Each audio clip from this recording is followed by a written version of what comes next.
नीले ड्रम में लाश मिलने की सनसनीखेज मामले को मुल्क अभी भूला ही नहीं था कि राजस्थान के खेरथल तिजारा जिले के किशनगढ़बास कस्बे में भी एक ऐसा ही मामला सामने आया है। किशनगढ़बास में इतवार को उस वक्त हलचल मची जब एक नौजवान की लाश एक घर में नीले ड्रम में पाई गई।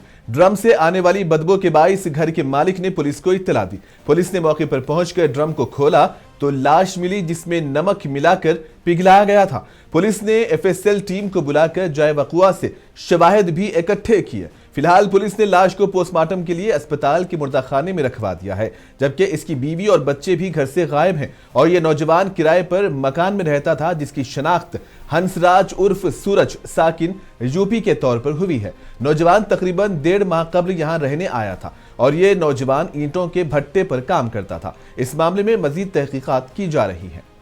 ऊपर की मंजिल के अंदर किराएदार रहते थे। यहाँ पर किचन में एक नीले रंग का ड्रम मिला, उसको चेक किया तो उसमें लाश मिली। तक का नाम हंसराज उर्फ सूरज है और यूपी के रहने वाले हैं।